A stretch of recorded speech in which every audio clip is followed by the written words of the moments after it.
All right, so today we're going to look at the Spotlight blog post that was posted yesterday. Obviously, you probably saw my reaction, everybody's reaction by now. But this kind of gives me the idea to be able to kind of go through, give my thoughts and everything now that the adrenaline rush isn't there as much, and I can kind of be like, I like this is what I don't like, or even if I don't even know that's the case. But I figured people would want this point of view too, of me being able to go through section and kind of break some more, not really break things down, but just kind of get my thoughts, because sometimes people just want to know that stuff. So I'll go by each paragraph. It's going to be just another warning here. This isn't going to be, I'm going to read this to you and that's it. I'm going to be going through these paragraphs. This might be a bit of a longer second channel react video than normal, just because I think this is the type of stuff that deserves a bit of a let's talk about it type of situation, right? So we're going to do that. Just giving everybody kind of a warning on that if you were just looking for the blog post read. I'm also trying to just do more with that stuff, so this one here says, for the first time, let me start with this. The reign of Talon has officially begun. For the first time in Overwatch history, we're telling a I tried to do the ing there and did it wrong. For the first time in Overwatch history, we're telling a multifaceted, fully connected story across the entire year. You'll experience a narrative arc with a set beginning, middle, and end, beginning with an all-new Season 1 through Season 6. Before a new Season 1 launches in 2027. To tell this first story, we are releasing 10 heroes over the course of the year, with these first 5 joining the fight when season launches on February 10th. Each of these new heroes will directly tie into the story for the year.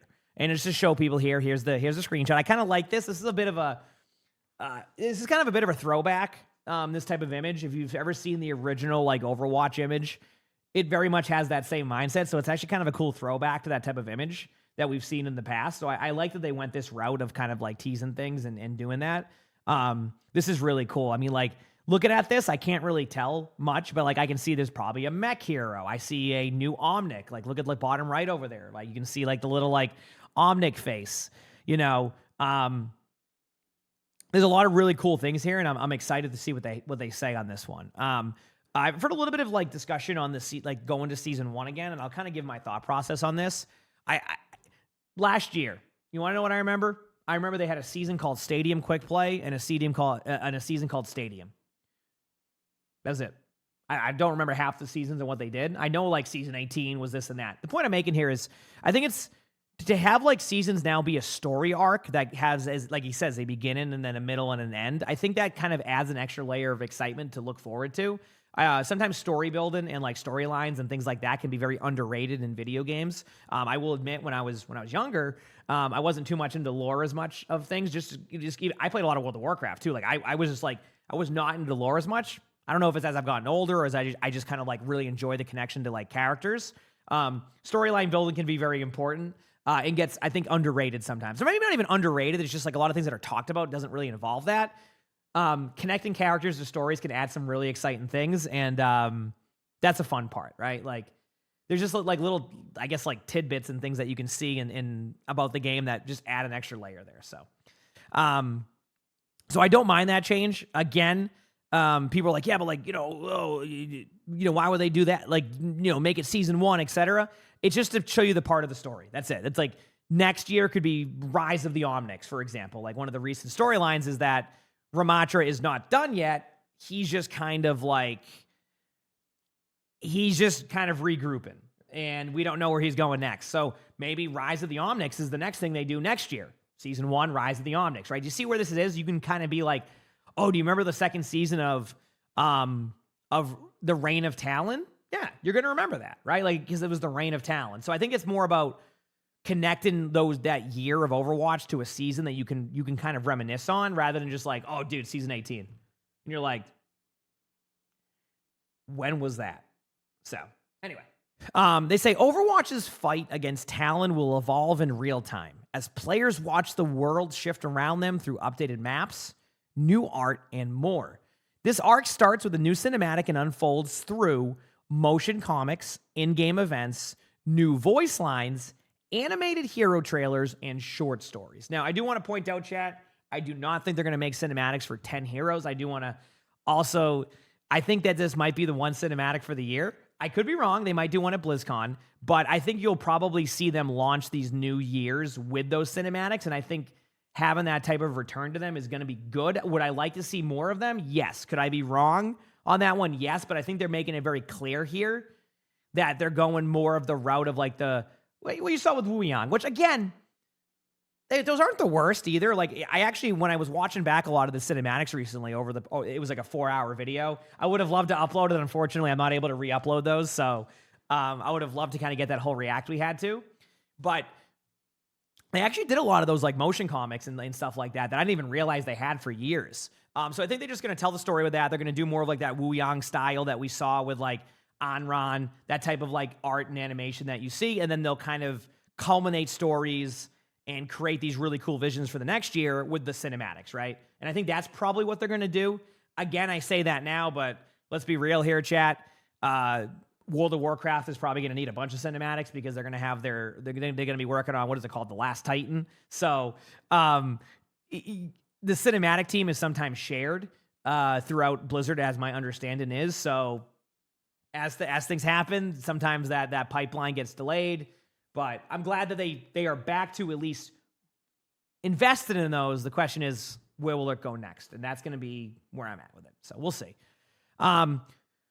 They say, we aim to bring major updates every year that improve and expand the experience of playing Overwatch, with both gameplay and story arcs driving the universe forward.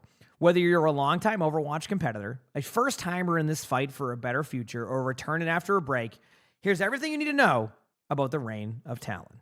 Before you jump into Season 1, here's a quick mission debrief to get you up to speed if that vacation away from Overwatch ended up lasting longer than Ana's retirement in Fiji.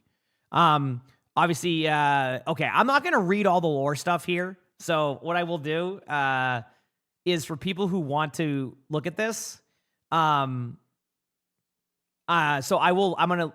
people watching the VOD on YouTube, you can pause right here. I'm just going to like kind of let you read all this stuff, talking about each character and everything like that. There's just a lot in this blog. So if you want, you can pause and play where I leave it at. Same with like, I can read the perks in the stadium stuff.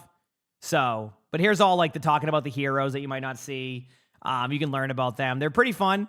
So if you're a returning player, there's definitely some information here that could be cool. So, I'm going to summarize perks here without reading the whole paragraph. For anybody new to Overwatch, you now have perks. I know they've done a little bit of upgrades to perks into this next season. Like they've done some changes, not a ton of changes, but some changes. Basically, throughout the game, you get perk level 1, perk level 2. Well, they call it perk level 2 and 3 because of that. Basically, you get your perks, and they make your character better. Some are better for heroes, some are worse for heroes. They still have a lot to work on them, but it was a good addition to the game last year. And then Stadium, best way to explain it is you have a item shop that you get at the beginning of a round, and your character becomes stronger. I like it. It definitely needs some more love going into this year, but it's really fun if you want to play your character in a more arcadey kind of hero fantasy, make your character stronger type of way. That's a really good mode. So again, I just thought I would, I know I have a lot of people who already play Overwatch, but in case there's somebody watching it right now, kind of wanted to give you a very quick summary on those stuff. Obviously, I play Stadium a decent amount. It's my third most played now behind 5v5 and 6v6, but I still played a good amount. So anyway. Now on to the heroes, where I can kind of look through all the hero kits and stuff. We'll do this. So 5 new heroes launching in Season 1. If you didn't see yesterday, the 5 new heroes are Domina, the tank, Emre, DPS, Mizuki, who is also a support, Anran, who's a DPS, and Jetpack Cat, who's a support. And each hero will play a key role in the narrative this year, and they're going to show off all this. So for Vendetta's allies, Domina is one of them, and that's where we kind of get into the discussion of abilities here. So I haven't actually looked at these. This is my first time. So we will be learning about these together and going from there, okay? Here we go. Heiress and Vice President of Vishkar Industries. Though Domina is not a formal member of Talon, a partnership with Vendetta has granted Vishkar Industries lucrative redevelopment rights for territories under Talon control. Using an advanced Vishkar technology, Domina is the first true poke tank since Sigma. Now, as a Sigma player, I like hearing poke tank. So, an elegant long-range controller with deadly zone dominance. So here we go. So the Photon Magnum, the primary fire is a medium range beam that culminates in a high impact shot. I like the idea of that. I haven't really like seen how it plays yet in game. Obviously, there's a lot of like footage out there now, but yeah, medium range beam. Then you have like a really good shot. Sounds like it's a lot of building up that beam and then going with like something like accurate. I like the idea of that. For me, barrier array. We did see this in the spotlight video. A segmented hard light barrier deployed in front of Domina. Each segment must be individually destroyed, creating dynamic defensive angles. Kind of like that. Kind of a cool like concept. You kind of have some fun with it. We'll see how it plays out. Again, obviously shields can be a very, hot subject in Overwatch. So we'll see how much it affects the game. But I do like how it looks. If you saw it during the video, it looked really cool. We have Crystal Charge, project an explosive crystal and reactivate to detonate it. So anytime you have an AoE like that, it can be very interesting. There's some really cool combos you can probably do. So that'll be fun. Sonic Repulsors, push enemies back, stunning them if they hit a wall. That one's kind of interesting because I wonder how much like CC control I have now as Domina. I feel like I can it sounds like I can make some really cool plays. He said the split shield should remove any pain. Yeah, that's what I'm saying. Like it should be good on that one. And then listen, Atomic, it is what it is. They chose this name for it. So, that's, hey, listen, that's not my problem at that point. But I do think the Crystal Charge sounds cool. Obviously Sonic Repulsors, like the whole stunning them against the wall, it's going to be hopefully not too jarring for people, but I have to kind of see how it will go. And how, because Domina is supposed to be a poke tank, I imagine this will be more of like a kind of character you use to set up kills for your teammates on that, but I could be wrong. I haven't seen the damage. The ultimate is Panopticon, which is fire a hard light barrier that imprisons enemies and detonates on expiration. That just sounds fun. Kind of sounds like it's like Malga, but not like the same way that it would work. And then the passive reconstruction is dealing damage with abilities, restores shields. Any self-sustain is going to be great for a tank if you're a tank player. The less you have to rely on your teammates healing you, the better, because that's kind of how it works sometimes. So, yeah, looking forward to that. Obviously, I'll be playing Domina a lot at the beginning, and we'll see how it plays out. But definitely excited to have a new tank. Obviously, we just got skipped the tank for the recent season. But hey, a couple months later, we have a new tank. So obviously, that will be something we give a lot of play time to at the beginning as a tank player. Then we have Emre. Emre is a former member of the Overwatch strike team. He once stood as an example of Overwatch's ideals, but as Overwatch lost sight of its mission, Emre chose to leave. Freya tracked him down and discovered that his body has been altered with cybernetic modifications. His mind appears to be in conflict. Sometimes he behaves like the person he once was, and other times he seems detached. Now aligned with Vendetta, Emre brings a fast-paced run-and-gun damage style. There he is right here, if anybody hasn't seen him. If you saw his play style, it's very, a lot of people have been saying Soldier 76 2.0. I think he just kind of reminds me of a lot of games into one. I think they're trying to just go with like I think they're gonna try to make him be like another entry like level character to the game, to where like if you're new, Soldier 76 was always a suggestion, right? And I think Emre will probably fall into that same category, but we'll see how that goes. We'll see. And then so for his abilities here, it also says here Emre brings a fast-paced run-and-gun style. And you have the synthetic burst rifle, 3-round burst weapon. So if you like your burst weapons, BAT players, other games that have burst weapons, you might like the burst fire rifle. The secondary fire is called Take Aim. Hold to zoom in, tighten in accuracy, and increase in fall off range. So very interesting to have like a fall off range increase. I do. Obviously that can be for some characters with scopes, but like it's just cool to see more and more of how that will be balanced, because fall off range is, believe it or not, fall off range is one of the key balancing points they have in Overwatch. For example, every time they give Cassidy longer range, you can see that effect.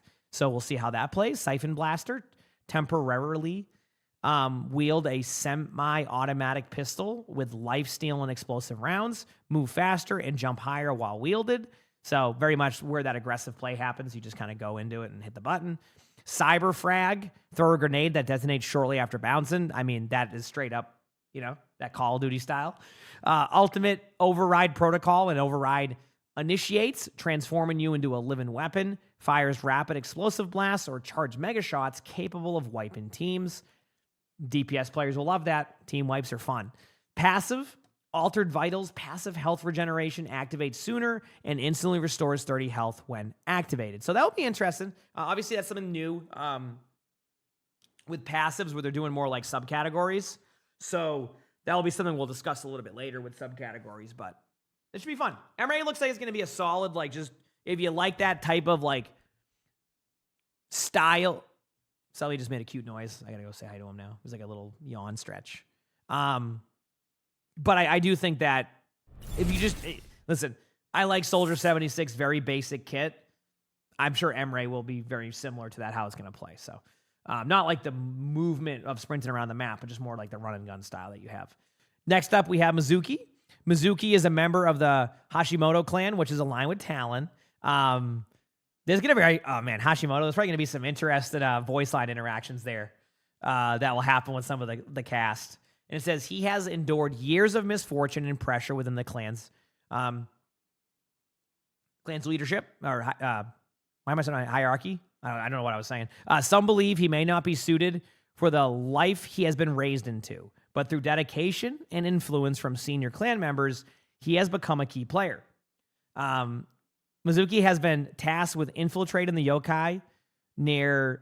Is it Kanazaka? I always get it wrong. My apologies. But there is concern that he may be influenced by them or potentially drawn to Overwatch. So it seems like they're kind of giving him that interesting, like, he has a mission, but it may not be the exact mission they were hoping. Maybe he's not as...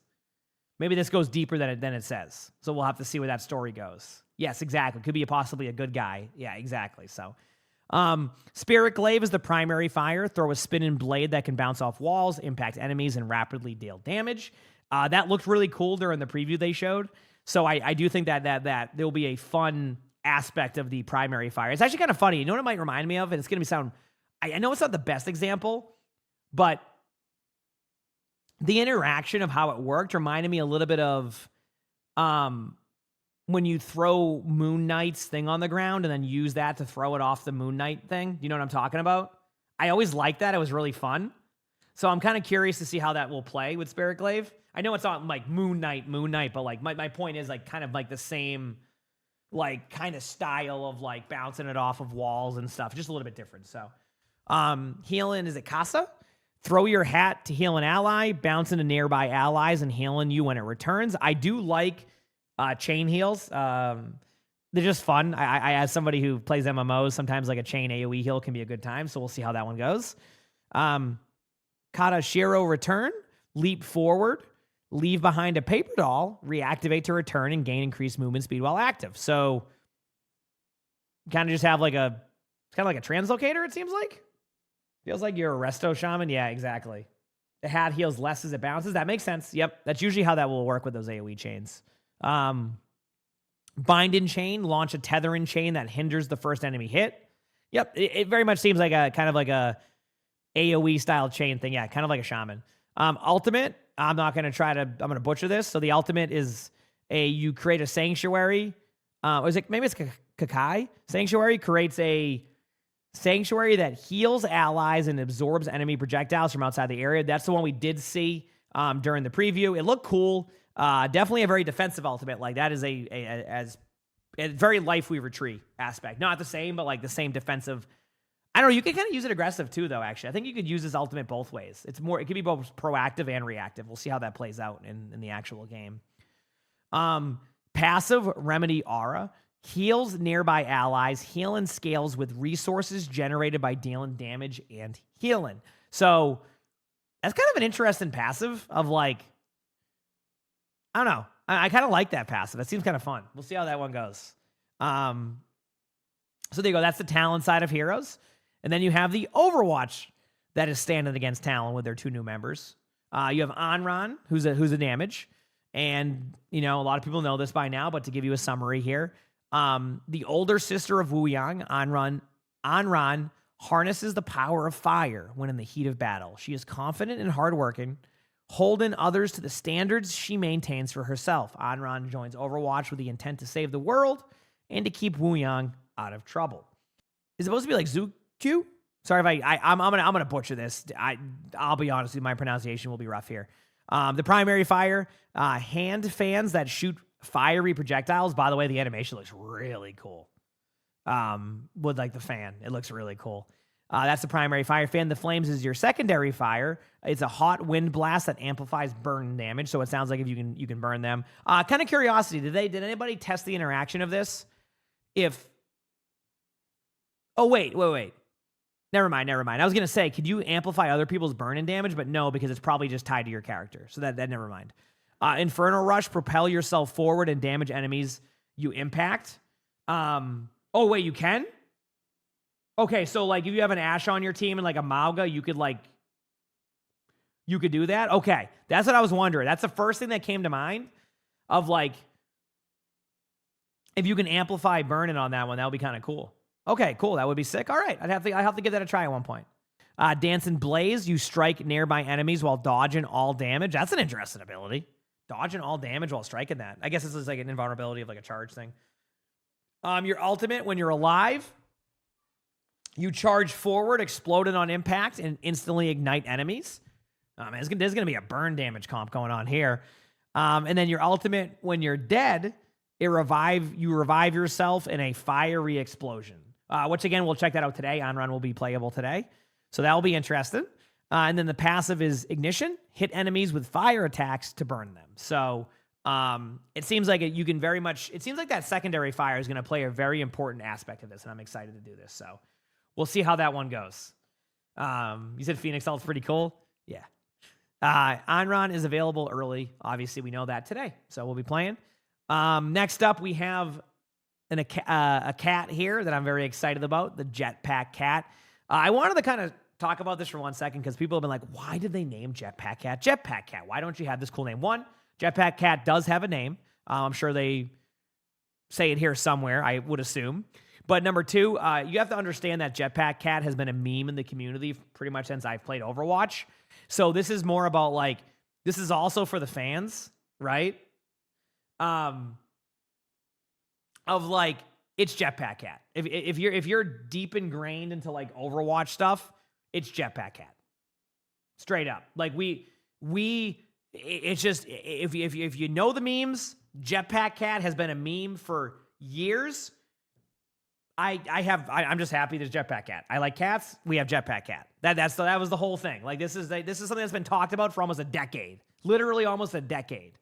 Actually, no, the voice of Jetpack Cat is the voice actress of Ashe. If you didn't know, Jennifer Hale, right? Oh yeah, she's very talented. Yes, her real name is Fika. Is that correct? Did I say it correctly? Either way, that is the actual name. But the point is like, just look at Wrecking Ball. You're not going to hear too many people say Hammond, right? Okay, so Jetpack Cat is finally joining the lineup. Found as a stray in Gibraltar. Hey, I have an orange cat named Arnie who was a stray.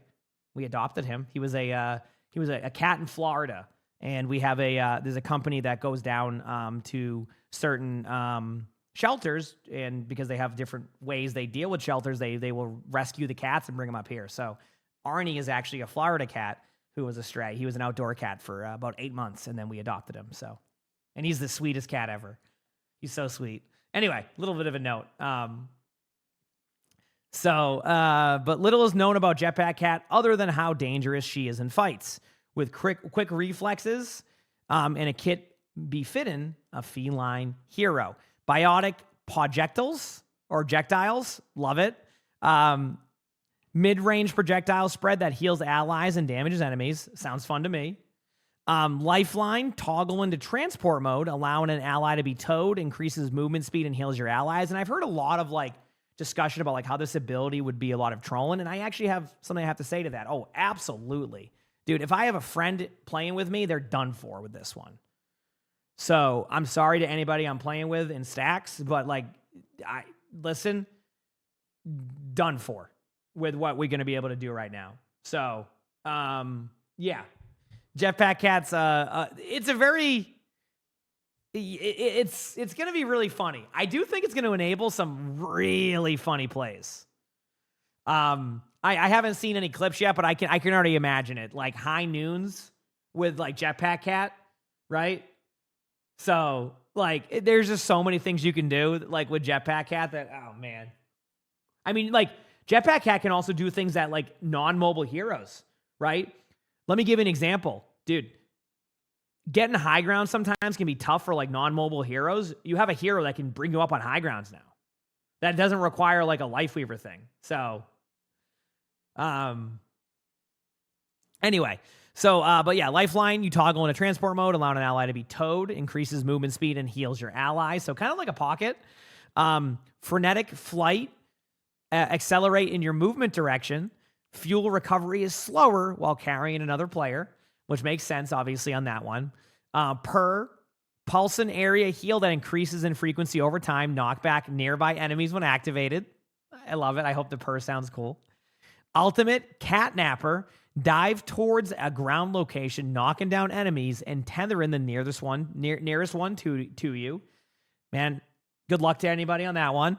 And then the passive for Jetpack is a permanent flight. So there you go, Jetpack Cat. I'm excited. And those are all your heroes that will be introduced next week.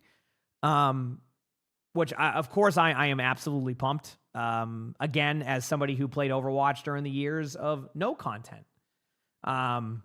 During the heroes of no content, we have a lot of it now, and that excites me. So for anybody who's like, dude, why are you excited? Because I am. And that's it. I know Sully's looking at Jetpack Cat. Yeah, I know. Are you excited, buddy? I know. You have a cat in game now. Yeah, look it. It's Jetpack Cat. Are you excited? I know. They have a kitty in game now. Kind of looks like Arnie. Okay. Anyway. Next up, we're going to talk about the sub roles and passives. This is something new they're introducing. Initial thoughts, I haven't read any of this. I think they needed to do this eventually in some form. Passives became like a little bit ridiculous at times with like some heroes apply them better, some heroes don't. Some of them can feel weird or just kind of like almost like Band-Aid fixes to things. Again, that would probably still be the case here, but I think they're just trying to make it a little bit better. I haven't actually, this might be my first time also reading about sub roles. Hey, subs are good, by the way, to what you're saying there. So we're gonna read a little bit about the roles and the passives and kind of like figure out where they're going. I'll give my thoughts. I'm also actually reacting to this for the first time also, so I am excited for that. So first of all, we have a Bruiser tank. Reduces critical damage received while at critical health, gain movement speed. So Mauga, Orisa, Roadhog, and Zarya benefit from that. I'm really curious to see how the interaction with Roadhog is with that now, because Roadhog already has that little bit of that initial boost on that perk, unless something changed. That's awesome, Red Nail. I'm glad they're doing that. So, but yeah, that's Bruiser is going to be, so those 4 heroes will now have that as their passive instead of the, if I'm correct, by the way, this also means that you can boop those heroes very easily. Is this correct? So like the next, some of the heroes that don't have that passive are going to be back to the old boop.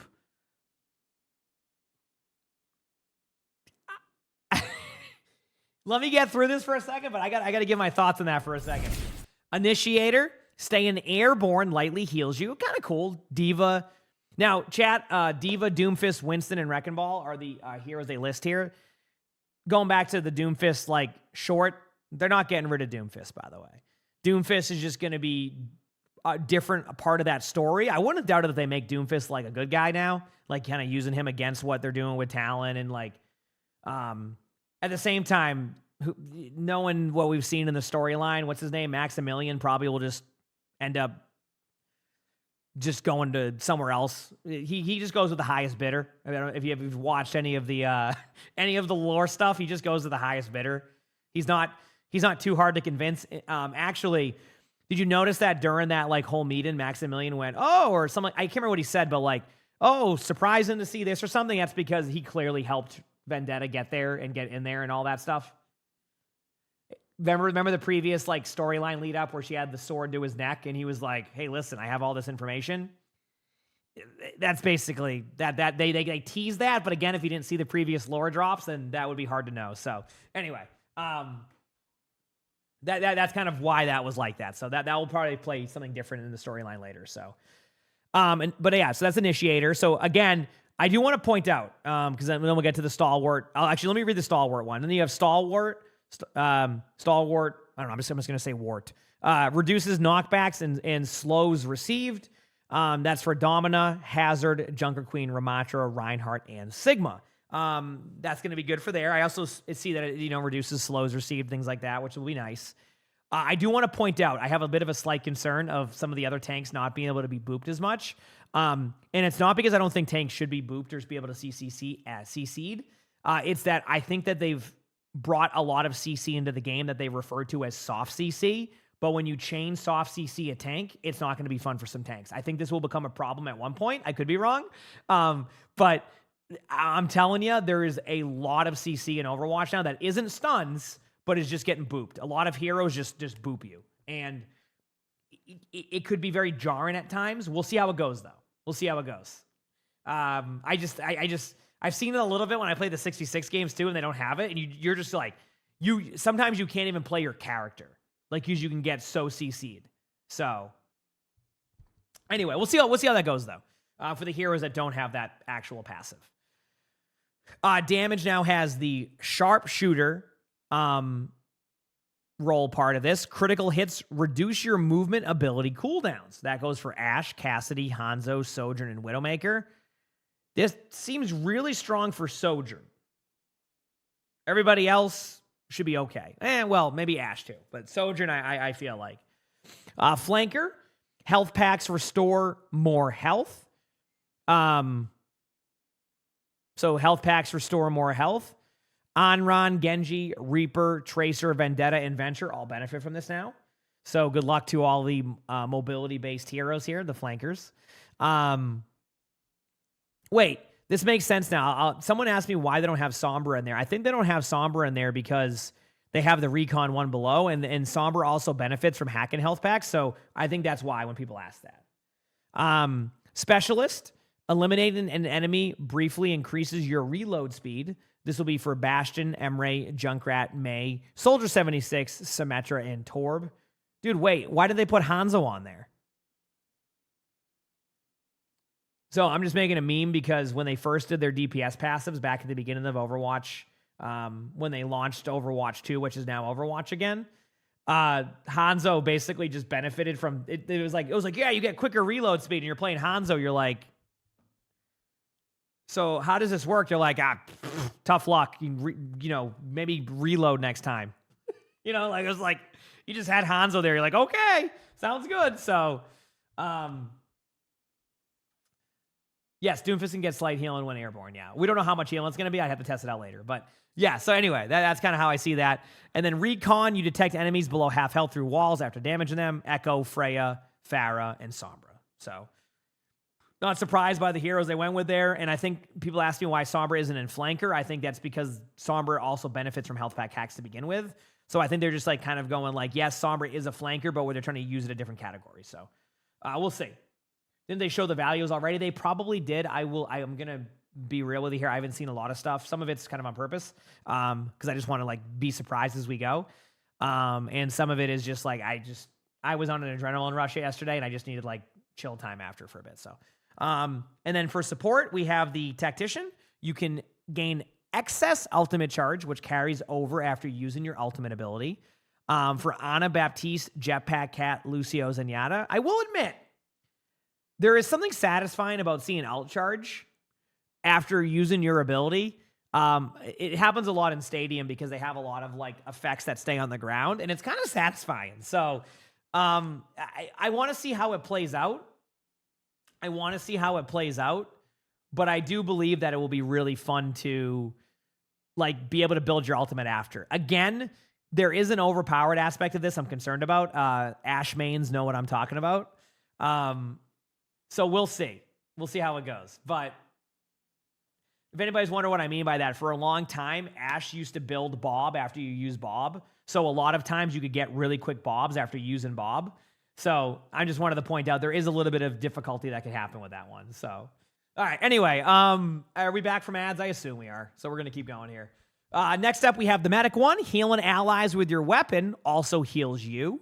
Kiriko, Lifeweaver, Mercy, and Moira. I kind of like that, actually. sometimes the being able to heal yourself thing, I say that now. I'm going to probably complain about it at one point. That's just a part of playing a hero shooter. Something seems great on paper, you play against it, and 6 months later, you're complaining about it. Welcome to hero shooters. It's just how it goes. So we'll see how it plays. And then Survivor, using a movement ability activates passive health regeneration. Brigida, Ayari, Juno, Mizuki, and Wuyang. So that's an interesting one.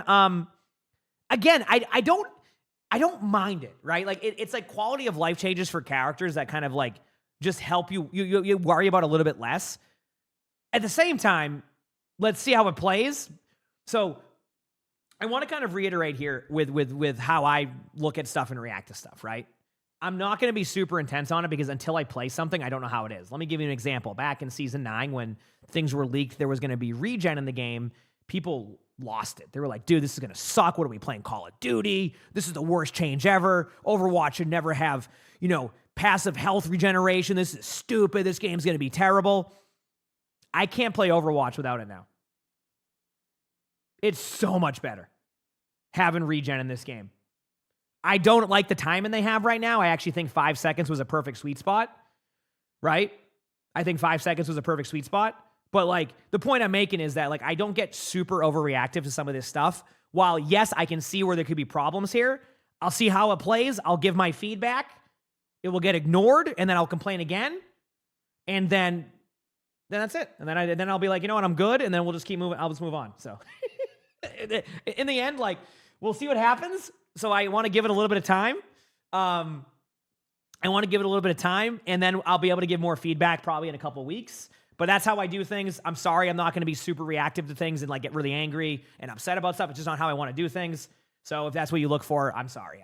I will give it a shot. I'll see how it plays, and then we can kind of give the feedback then, because I just don't know.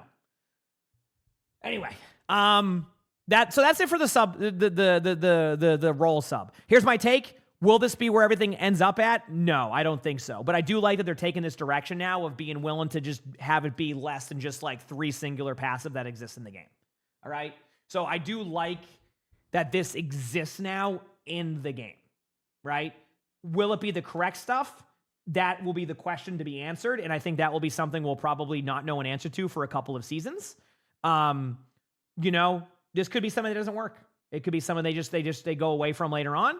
But overall, I do think there's a lot of good here. Not even like necessarily good there, but more like I think this is the start of a good blueprint, and we'll go from there. I think that's a better way to explain it, right? It's the start of a good blueprint. He says, in a sea of negativity right now. I'll be honest with you. Like, I think there's a lot of people who are super positive on this stuff, but when everything reaches the overall audience, people are going to give their thoughts, right? There's going to be people who have given thoughts on Overwatch, haven't touched the game in 3 years, right? And what I'll say to that is like, I'm not going to sit there and take their opinion away from them, right? I'm not here to prove to them that Overwatch has gotten better.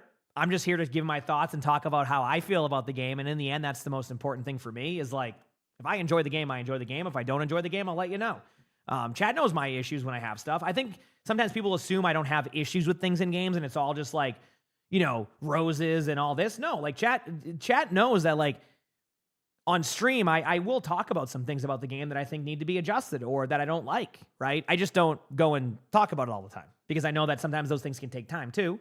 And that's it. That's where I'm at. So, and again, I always will say this, people are allowed to have that thought process of whatever you have with Overwatch right now. And I'm also not going to be one that's going to be mad if your opinion differs from me with that stuff. Listen, we're all different people. We all have different mindsets. We all do this and that. Like, we're not going to agree on everything. So, my hope is that, Overwatch is going in the right direction and people like that. And again, it won't be for everybody, but that's everything in life, right? So anyway, here we go here. Conquest meta event. This one's a little bit interesting. We'll talk about it. So season 1 includes Conquest, a 5-week meta event where players choose to fight for either Overwatch or Talon. Each week, you will complete missions tied to the lore, with rewards going to the faction with the most successful missions. You can switch your allegiance once completing your current week's faction pass, making every choice matter as you seek to claim the following rewards. And to give you the idea on the rewards here, chat, 75 base loot boxes, 12 epic loot boxes, 7 legendary loot boxes, 9 new voice lines, 31 2D cosmetics, 2 weapon charms, 1 of 2 faction-themed legendary echo skins, exclusive new rare epic and legendary titles, and a secret hidden one.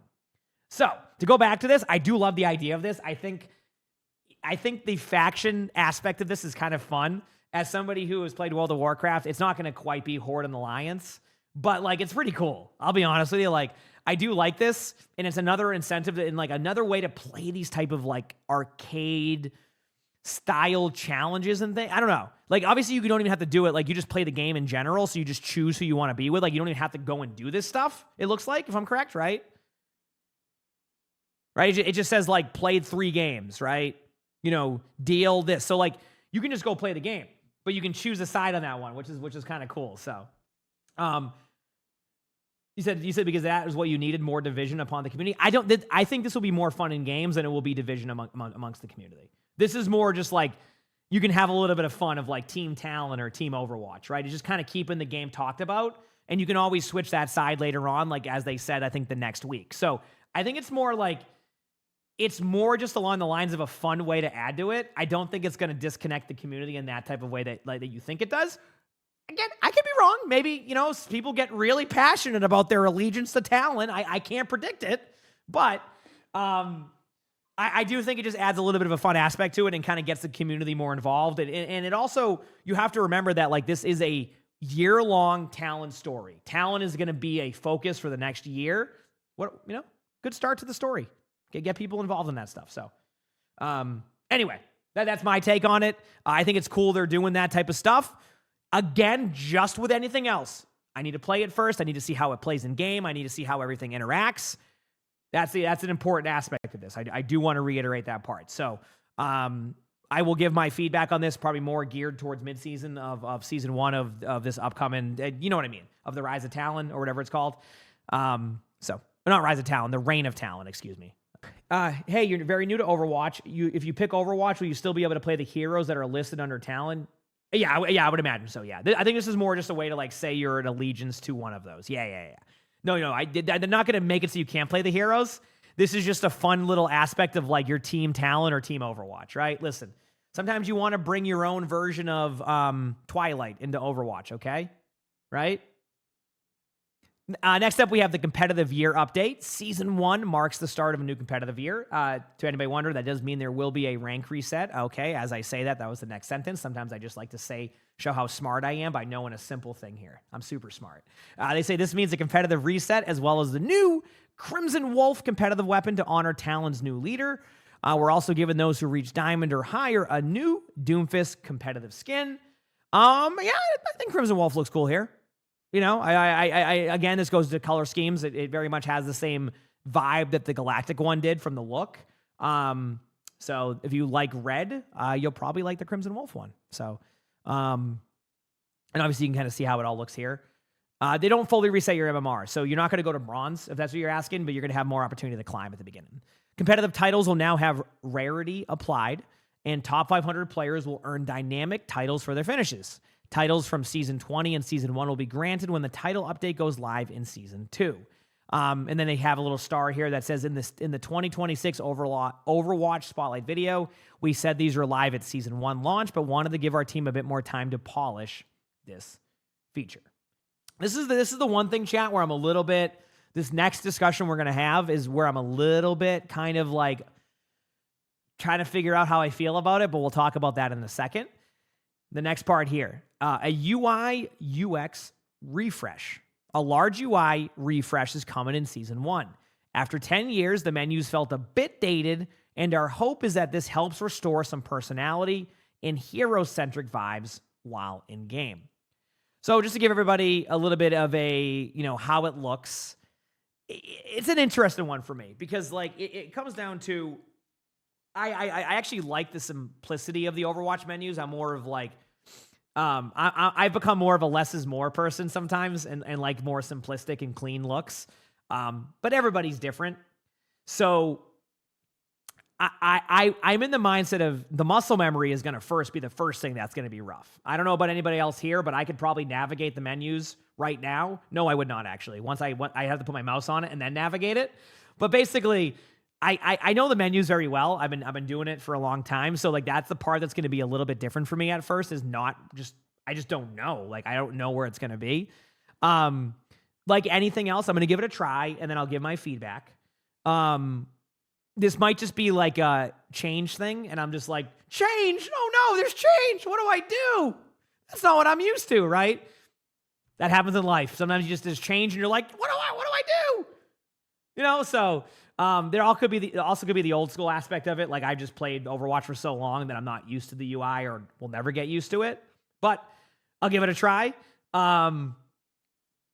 We'll see how it looks. It definitely, the one thing I will say is it's a very obvious menu. As in like, I know where things are when I look at it, right? Like I look at it and I know pretty much where I have to go to stuff, right? Sometimes, you know, the navigation aspect of Overwatch right now, you kind of can, it's harder to direct you to places, but that could just be cleaned up without doing that to the menu. But we'll see how it plays. I'll give my feedback on it once I get my hands on it and actually can play it and tell you what it looks like. I obviously wasn't at the Spotlight event, so I haven't had a chance to test all this stuff. Anyway, there's the new UI. We'll see how it goes. They say this update includes the lobby, play cards, navigation, hero gallery, and social panel. A notification hub will consolidate important updates. Season 1 will feature a new 3D lobby with the selected hero displayed, and Season 4 will expand this to include all group members. That's a while for that one. Oh, Season 4 is probably like going to be their quality of life update.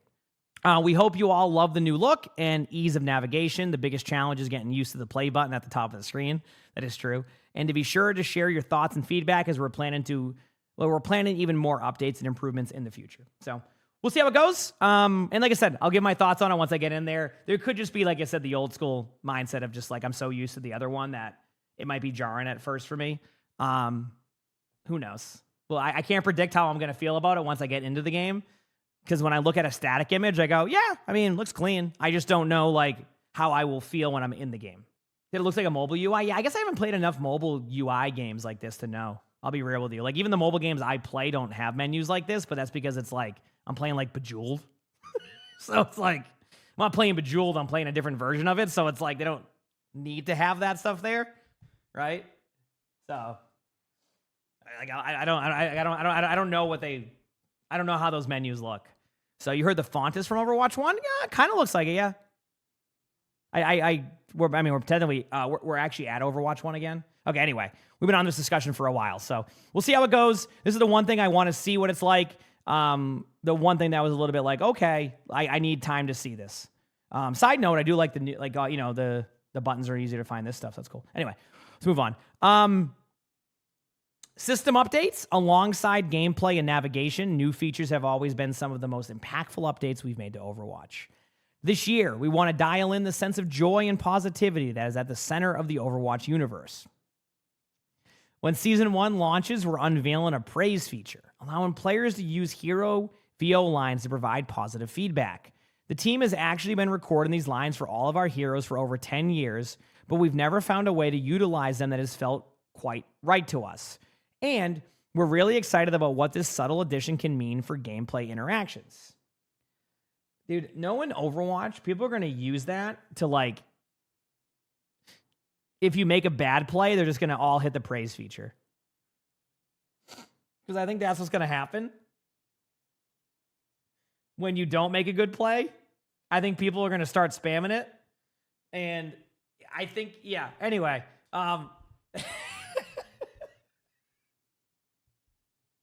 So we'll see what happens. You said that happens in Rocket League, does it? I have no idea. I'm just saying, like, I get what they're going for, and I think people will use it correctly. But oh boy, I have a feeling that people will also use it incorrectly. So good luck, and just remember, listen, if someone praises your bad ultimate, it's probably I got nothing. Good luck. All right. Anyway, another new feature is additional sound and music control settings while in the lobby. Now, when you're playing Overwatch on your second monitor, you'll be able to listen in on work meetings without having to turn your Overwatch audio down. Not that anyone on our team has ever done that. True. Usually they have my stream on the second monitor. Like come on. Here's the post-match accolades. I mean, yeah, Evan, these are fine. This looks very similar to some stuff I've seen before. This just post-match accolades. There's your cards. This is doing them differently. They say later this year, we are reviving an often requested feature, post-match accolades. Unlike the former cards, this new system will use full 3D models, which is cool. New types of recognition with highlight key moments, included multiple endorsements and heroic endorsements. Okay, curious to see how that plays. And in Season 2, we are coming to the Nintendo Switch 2.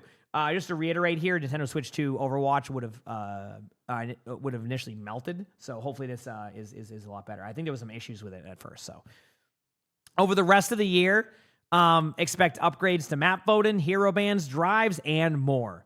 Map voting, you mean my illusion of choice when every single time someone votes for one singular map, it goes for that map somehow every single time, and I have no idea how? That one? I can't wait. Dude, I got to be unlucky on those map votes. It always goes to the one map vote. Stadium. The reign of Talon transcends all of Overwatch, including Stadium. So, of course, we have to introduce Vendetta herself to the lineup. We're also changing up the pace of competitive Stadium. Power rounds now run 1, 2, 4, 6, delivering a faster best-of-7 style flow while still letting builds evolve across a full match. Again,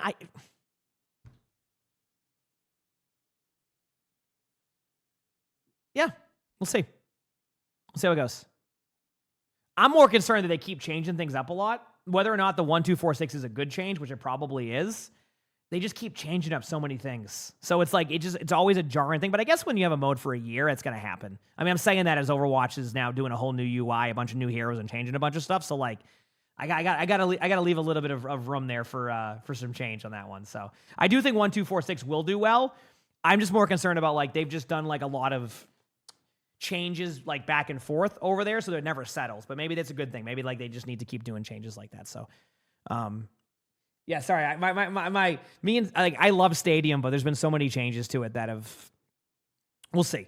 What is 1, 2, 4, 6? It means that round 1, round 2, round 4, and round 6 you can do your new powers and stuff. So, yeah, I guess 1, 2, 4, 6 probably does sound like a good change now that I think of it, because the gap between 1 and 3 rounds can be kind of weird if you get mercy rolled on the third round. So being able to get it on the second round allows for you to not to be as scaled, but to get a little bit more of a powerful. So we'll see. We'll be bringing the UI refresh to the armory, seeing all 70 icons fully redone to better match the fantasy of each item. For example, the aerial distresser will now look like a flying drone. Okay. Oh, I see what they're saying. Yeah, I do like this. This makes the items feel a little bit more exciting. It's going to take a while to get used to them, but with Amari's antidote is clearly an ejector, or while it is, which is true, this should make it much easier to find exactly what you were looking for at a glance. Possibly the biggest change we've introduced to Stadium since launching last year is the new Hero Builder. The team is designing the Hero Builder as a way to give you greater agency and ease in crafting the best possible builds to match your playstyle. It'll provide recommended builds based on player data worldwide, letting you see what other players are using. That's kind of cool. This will be presented in 2 forms. The first is round 1. You will now see 3 options for popular builds on your chosen hero. These starter packs combine a power with 3 items in a single click, making things much more streamlined. And the second, on rounds 2 to 7, you'll see an option to continue your current build, but we'll also see recommendations to help you counter the enemy team. Nothing wrong with that. I mean, honestly, like, so I do see what you're saying, where you say, like, I don't need a builder. You need more builds that are viable. I understand what you're saying, but I also do think that with Stadium, a lot of players can feel overwhelmed if they're trying this for the first time. So this is a way to ease that for people who are new to Stadium. And one thing is for sure, no matter how much you play a mode, you always need to make the game accessible for new players. Otherwise, you won't have new players. You don't want people to just load into something, feel overwhelmed immediately, and just quit. We'll see what happens with Stadium. Again, I want to see Stadium do well. I hope that they keep making more changes. My one suggestion to Stadium, and this goes back to what the person said earlier, I really want to see less focus on nerfing builds because they have a lot of pick rate. I want to put it on more of the side of Stadium people enjoy Stadium for the hero fantasy of making your character stronger. Again, I can't speak for everybody, so of course there's going to be a difference of opinion from other people, so I won't speak for everyone, of course. But I do think that Stadium, it's not about getting rid of the builds that get a lot of usage. It's about creating a second build path and option that is exciting and fun. And I think right now that's one thing they've been missing the mark on, is they want to drive the pick rates to like 50% on like the powers, and they'll delete powers that you don't even have to delete. But like, for example, they got rid of the Lucio one because that was picked like 80% of the time. Yeah, because it was fun. It was fun. So I do hope that they start to lean more into the fun aspect of it, because that is where I think Stadium will thrive. The more you make it super sweaty, the less it will thrive. Again, maybe that's what the vision they want, and that's okay if that's what they want to do. I can't take that away from them. But I do believe that focus more on creating the second aspect of those builds than taking away the build that's already fun and strong for people. Why can't they buff the weaker builds and leave the strong builds as they are? Because some of the weaker builds just aren't fun. That's the thing. If the weaker builds aren't fun, it doesn't matter if you buff it. More than likely, it won't see a shift. Like, for example, there were some really cool Lucio builds with the double boop one, right? It was really fun. They could have nerfed some numbers, but you should have kept it. It was a fun power that people liked. They got rid of it because the percentages were showing that people were only taking that one. That means that people are having fun. So that's where I want to go. That's kind of where I hope they take it this year. I will always give Stadium a try. I am not here to see, just to make this very clear, I do not want to see Stadium fail. I like Stadium. I want to see Stadium do very well. So we'll see what their plans are with that. But I would like to see it kind of go that way. So, the Lucio build was fun, yeah, because it was just fun. There was nothing like super OP about it. It was just fun, and they got rid of it. And and then the option they gave you was pretty boring. Like it's like it's just not a fun build anymore. And maybe boring's a little bit too intensive a way to describe it, but like it just ain't the same build. It just isn't. It's just not the same. So you don't use it anymore. We'll see where they go with it. But I really do want to see Stadium do well, and I know they have a dev team on the Stadium team that very much care about it. So I hope that it ends up being super successful, because I do think it has a really good staying power in this game, and they still have time to get it right.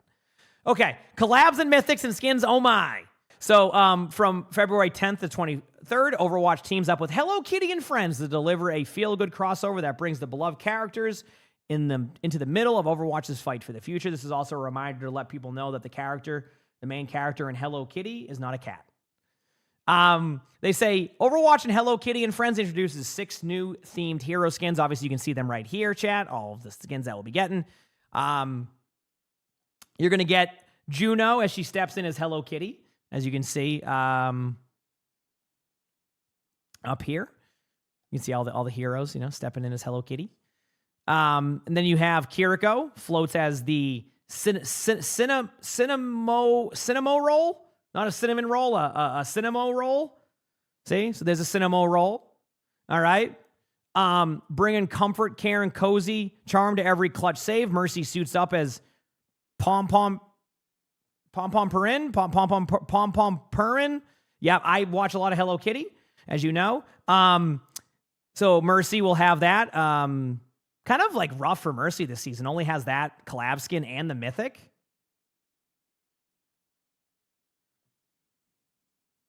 Come on. Got to at least have another shop skin. Jeez. Confident and ready to shine with playful superstar energy, Diva drops in as My Melody. Thank you, Diva. I can read that one. Okay, that was an easy one. Thank you so much, Diva. Sweet on the surface, sharp underneath. Kuromi's mischievous edge pairs perfectly with Widowmaker's cool precision. Right there. Obviously, when I'm on Widow, not going to go well. And then fast beats, big smiles, and non-stop good vibes flow freely. Obviously, Lucio here hops into the action, and there's your Lucio skin. Probably going to be a pretty cool skin. One of those things that I think I need to see in game, but I think we saw it, obviously, during the video, but it should be cool. Yeah, sorry if I butchered any names there.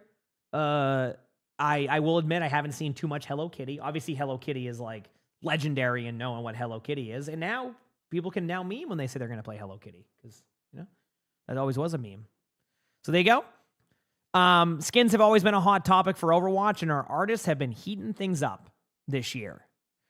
Tied to the reign of Talon, Season 1 will have faction-themed skins in addition to new bundles themed after vibes like rainy days and the sweetness of Valentine's Day. We are also refreshing the loot box pool with all regular shop skins from the last 6 seasons. Keep in mind, they did mention like some that wouldn't be there, but if you are a Doki Watch fan and you didn't get Doki Watch skins, that was confirmed yesterday during the spotlight that Doki Watch is in the loot box pool. So they did say that collab skins would be really tough to put in there, obviously, but a lot of the other previous stuff has been updated. So there are things in there that you can get that I think people still will like from the loot boxes. They say next up, Mythic skins. Every season this year will bring 2 new Mythic hero skins, very consistent with what we've seen. Season 1 introduces Mercy's Celestial Guardian and Juno's Star Shooter. So there you go. There's Mercy Mythic Part 2. Obviously, there'll be discussion on this one. I mean, listen, it's clear cut. It's going to be a moneymaker. Do I think every hero should have a Mythic? Yes. I do think that they should still give every hero a Mythic. But that's I don't know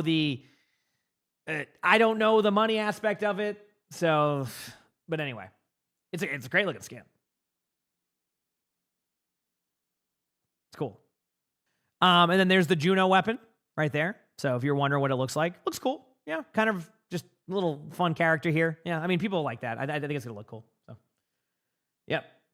He says, to be fair, Mercy's first Mythic was a Battle Pass one as opposed to the Prisms. Fair enough. Yeah, I mean, again, I'm not here to talk about the business aspect of it with it. I mean, that's how it goes. You know, that's I think my reaction yesterday when they showed that I said, of course, I mean, because you just like it's just, you know. So there you go. So there's your Juno Mythic weapon, and then here's the May mid-season one. Here's the May Mythic. The May Mythic looks cool. Obviously, I have to see how it will be after they get everything like shown and all that. But yeah, there's your May Mythic. And then they also confirmed some other Mythics here. So future seasons will add Mythics for Soldier 76, Ayari, and Mauga. So there you go. You're going to get some extra Mythics here with some of those heroes. And then as well as Mythic weapon skins for Genji, Hanzo, and Sojourn. Then I finally feel that the game you paid for 10 years ago, you're excited. Been a long journey, hasn't it? But, you know, one thing I will say, games have... one thing about games is that if the company is willing to continue to put the resources into it to make it better, sometimes the game becomes better, or gets to a good spot, and that's a good thing. I mean, look at games like Cyberpunk. Look at games like, oh man, what's that game, dude? Why can't I think of it? No Man's Sky. I mean, I've heard those games are incredible now, right? Dude, you remember No Man's Sky on release? Dude, it was a meme. I mean, you had people doing the Jurassic Park like flute songs with that, right? But look at like No Man's Sky now. I heard it's a wonderful game. You know, so games always have opportunity to continue to, you know, grow, improve, get better, be different from what they were, and you know, it really comes down to just being consistent and constantly having these pop-off moments. So that's really cool to see. Next up, we have the esports section here. Overwatch Esports is looking to have another amazing year with several things coming your way. If anybody didn't hear, they did update they're doing an esports loot box, which I think is cool. I hope they find ways to use this to also fund some like, I don't know how they're going to do it, but if they did allow people to get them, maybe to fund more esports prize pools. I want to talk about that very quickly with prize pools on esports. I've been giving this feedback for a couple of years now. Now, as chat knows here, believe it or not, I actually do watch a lot of esports. I don't upload a lot of my reacts to OWCS, but I probably have watched about 85% of OWCS matches in most regions. I'm up early. I'm also able to watch the other stuff. I co-stream a lot of OWCS. I enjoy esports. I was a part of it for a while. I like it. It's something that it still holds true to me, right? I like esports. I got to talk about some prize pool stuff here, though. Why do you do crowdfunding and not show people what the prize is going to be? Because I think they massively underestimate people wanting to complete a bar or like do something. And I want to reference the international for this. I used to hear all the time about how pumped people were just to fund the international. They would see the bar go up. They would know exactly how much money is going to the prize pool. And they would be excited to raise that prize pool because it would be really cool to see a $20 million prize pool for an event. I don't know if it's $20 million for that. It was usually like $1 million back then because it was a lot different. But like the point I'm making here is like, if you're going to do those like crowdfunding prize pools or have people give back to like the esport to be able to fund prize pools, you need to update it in real time. Enough of this, okay, well, we're going to do it and we'll update you later. Show people in real time, please. Those prize pools will be higher if you do. But if you just sit there and don't show any of that, like that is the problem. So, yeah, but like even if they have an internal minimum goal, that goal can, I really think they underestimate when it comes to crowdfunding prize pools. When you see the prize pool in real time and know what you're adding to, people will, I'm not going to say it's, I just think you need to be more transparent with it. You can't sit there and hide the prize pool and not even like, you need to start doing it that way. The fees. You can't be like, oh, there's going to be fees. You have all those in place, okay? Great. You're taking whatever you amount to cover the fees. You know those already. So put that in there. So you said they can't show it in real time anyway? Okay. And to counter that point, Boo, fair enough. You can't do it in real time. But still update it. Once a week, right? Once a week, once every 2 weeks. Update it, right? Something like that. If you want to meet halfway on that discussion. You know what I mean? So, anyway, that's my opinion on that. I think that would be really cool to do.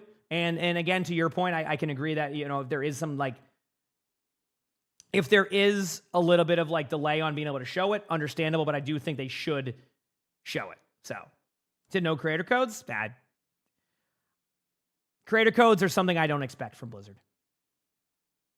You have to remember that creator codes require giving away some of the profit that the game makes. So I assume that we'll never have creator codes. They could try, but they'll always be somewhere it gets stopped.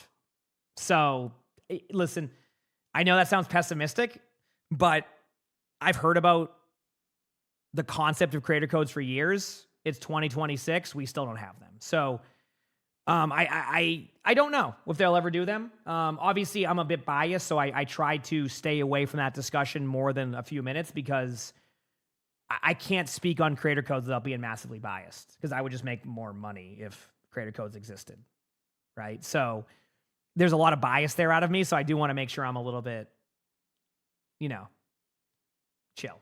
You said creator codes are what will keep the creators as well. Oh, no, I agree. Listen. Straight up, creator codes, I from somebody who knows games that have creator codes, they are such a good thing to have for the creators, but that is because it's very creator friendly, as in a lot of creator codes basically give you 5% of sales, right? So let me give you an idea. A way a creator code works is, let's say you bought a new skin. You bought a $20 bundle, right? And you're like, hey, I know that he has a creator code. I'm going to put his creator code in. I would get 5% of that purchase, right? So that would be, if you bought a $20 bundle, I would get $1, right? Like an affiliate code, exactly. You get $1. So what happens is, imagine when you have a ton of people buying bundles and they have these codes, it's a way to just to support your favorite streamer without anything else happening at that point, right? So that's what creator codes are. Creator codes, Fortnite's a little bit different. Their creator codes can make millions, right? Wasn't it Jinxie who recently who revealed his creator codes for Clash of Clans, and it was 800,000 a month or something. I think it was. Now, obviously, mobile games are like a huge cash game, but I think it was something ridiculous. It was it was a ridiculous number. Again, I could be wrong on that one, so verify that for me if you can. But also, didn't Fortnite regret having them? The only reason why I think Fortnite would regret having creator codes, even if they said that or didn't, was because they made their. Okay, this is gonna sound bad, but it's not. It's more along the lines they made their battle passes basically free. So when it came to how they would profit, that's why they became more of have you noticed they have a lot of collabs now? You see what I'm saying? So I think it's more they probably wanted to do a different way they did battle passes, and then that would have been different on that one. But from creator codes, I have heard that they're very good to have as an option in games, but I can't speak on it without being biased because it's such an extra, it's just a new revenue path. So. If they have it one day, I will be ecstatic, but I'm not going to get my hopes up. Is that the best way to put it? Okay, anyway, sorry, that went a little bit deeper on discussion here. My apologies. Again, during Yap sessions like this, we're going to talk about a lot of stuff. I get asked a lot of questions and get people want my opinion. This is the time where I do it because that's just how it goes. So, all right. First up, the Overwatch Champion Series, OWCS, begins this weekend with a boot camp in Seoul before the full season launches with the opening weekend on March 21st, before ultimately concluding with the World Finals in China. Wait, is it this weekend? Wait, is it this weekend for OWCS? Or is it next weekend? Oh, boot camp is this weekend? Okay, whatever. I'll figure it out. Either way, I'm going to watch it when I can. I'm also up early, so either way. Then glory of the Overwatch World Cup returns. Watch countries around the world battle it out in regional qualifiers before the main event. Oh, I didn't read the part where they said that. There'll be a World Finals in China. There we go. I didn't finish that sentence. Earn your favorite historic Overwatch esports skins through the new esports loot box. Tune in to select esports broadcasts like Boot Camp on February 13th. Does that mean that we'll have drops for that? Let's just say I'm involved more in esports this year. Does that mean we'd have drops for loot boxes? Esports loot boxes? You can see my eyes light up. Drops? Are you kidding me? After Super Bowl weekend, my schedule is clear, Blizzard. The drop. Okay, sorry. Had to be a drops merchant for a second, chat, okay? And interested in your shot for the OWCS crown? Registration for this year's open qualifiers are live until February 20th. Oh, no, I'm not going pro again in anything. Absolutely not. I can assure you I will never go pro in anything again. I like streaming. I'm also 35, which means that I just want to chill a lot of the time. Straight up. Sometimes I just want to chill.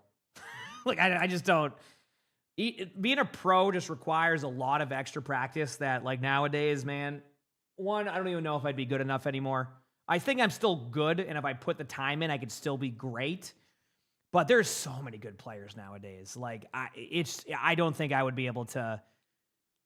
I'd have my moments, but there's a lot of talent. So, there's a lot of talent.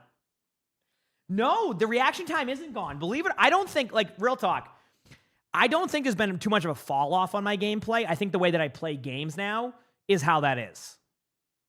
Right? I think that's more along the lines of what it is. I've always been like a very team-first player, so mechanically, like, while my mechanics can be great, I never relied on my mechanics purely to, like, get me through being, like, a really good player. I use a lot of, like, my in-game smarts and my mechanics to make up for both of that, right? So, if I became a wrist aimer again, I would probably have really, really good aim. I'm not going to go wrist aiming again because that's not a good idea for me. So, as an arm aimer, I still have really good aim, but I have moments. So, yeah. Like, chat sees it now. Whenever I plug my new mouse in, my tracking gets really good for a while. I don't think that's dropped off. And I don't think... this is kind of what happened here, too, right? Is, like, you have to remember that in early days of esports, let's say 20 years ago, there was no money in esports, right? Even when I was playing esports for a while, there was no money in esports for a long time. You did it for the love of the game, right? Your prize pools were very limited. Like, if you got like a $5,000 first place prize split between 5 or 6 people, you were jumping for joy. You were pumped, right? Kelton, thanks for the Prime sub. Thank you. Appreciate it. Like, you were jumping for joy. You were like, this is awesome. Like, wow, they're having a $5,000 prize pool. That's amazing, right? So, but what the point I'm making here is that when there was no money in esports, you know, how could somebody, even at like my age now, like, justify wanting to really grind that out, right? Because there was no money in it anyway. So a lot of times what would happen is, as you got older, you'd have other responsibilities, whether that was family, job, other things that happen in life. So you don't practice as much anymore. So while you have, you know, I remember 16-year-old me is sitting there grinding 10 hours a day after school to play games. And just sometimes you have more responsibilities that get in the way. So just like with anything in life, the less you practice it, it'll get a little bit rusty. And then over time, you're not able to get better while other players are doing that. So it's a lot different now, where I think a lot of people can keep grinding games now more. There's salaries. There's more ways to incentivize it. Obviously, you know, each game has different salaries. I wouldn't say that Overwatch right now is where they would like it to be for that, of course, right? You still need the esport to grow. But it definitely helps a lot more for players to be able to grind. Even for me, who, like I said, I'm 35, I play games all day long still. So, like, I'm able to keep up most of my aim and most of what I do. I'm able to do all that, right? But yeah, anyway, there's just different variations of that. Sorry, we went on a whole different discussion on that one, but I think that's a lot of what changes it. So, I mean, listen, Ned, I'm not saying that would change in 10 years for me, right? What I'm saying is, as of right now at 35, we still got it. We still got it. And if I miss shots, it's not my fault. It's because the other hero I'm going against is overpowered. Nothing's my fault, okay? I can't take any responsibility for anything, all right? So, yeah. Anyway, let's go. Let's continue on down here. Something a little bit of a note here. They do say that in-game, we're also expanding how you can take part in competitive events. Overwatch Esports is integrating with top 500 awarded invitations to face it events based on challenger scores. So a little bit of a little fun note there for people trying to like get started. It's not, listen, it's not going to be a perfect system, but it's a good way to get people started. Anyway, thanks for dealing with that, chat. And then we're finally to the last section of this article. I appreciate y'all hanging out with me during this yap sesh. All right, so, and then season 1 begins February 10th, which is very soon. And they say there is so much coming this year that we are beyond thrilled for you to get your hands on. And we hope you are as excited as us. So let's kick things off by jumping in for Onron's Hero Trial starting February 5th, which I'm going to be playing today, chat, before the Reign of Talon begins. Season 1 on February 10th. February 10th. So just to show everybody here, so for Season 1 on this roadmap, they have 5 new heroes, a Conquest event, obviously the sub-passive features, the mythics, all the stuff that we talked about. That's there.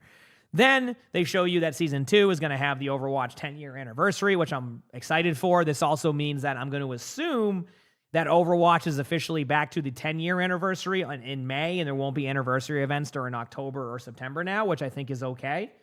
We're back to Overwatch 2 is not Overwatch 2 anymore. It's just Overwatch. So I think that's why you're going to see the event now in May again to honor the initial release. I could be wrong. And they're going to be adding Ramatra, obviously new mythics, champion clash, and more. Obviously, there's a lot more than that, probably with collabs and stuff, but they got to keep some stuff pretty secretive. And a new hero, of course, for Season 2. Season 3 also is a new hero and a new map called Japan Night. Keep in mind, this is going to be on current modes, no new modes. If anybody didn't hear, also, they're removing Clash from Quick Play. New mythics, the World Cup. World Cup's going to be awesome. And then Season 4, another new hero, kind of looks like a tank, and BlizzCon, which I should be at BlizzCon. That's the plan. So an exciting year of Overwatch to come. This doesn't even include Season 5 and Season 6. All we know is that there's going to be a hero every season. I'm locked in. I'm ready. I'm excited. Obviously, there's been a lot of discussion about it, but one thing I'll always remind people, and this includes myself here, like with this statement of stuff, there's going to be a lot of people telling you what to enjoy, that you should hate something, you should like something, that's how things should be. People are going to be very direct about that. If you like the game, enjoy the game. Don't let anybody tell you otherwise and that you should hate something. You know, form your own opinion on the game that you want. Have fun, but don't let anybody take that aspect away telling you shouldn't play something, because people are going to do that, and like, that's just their opinion, man. You know? Have fun. Enjoy what you want to do, and don't let anybody dictate that, okay?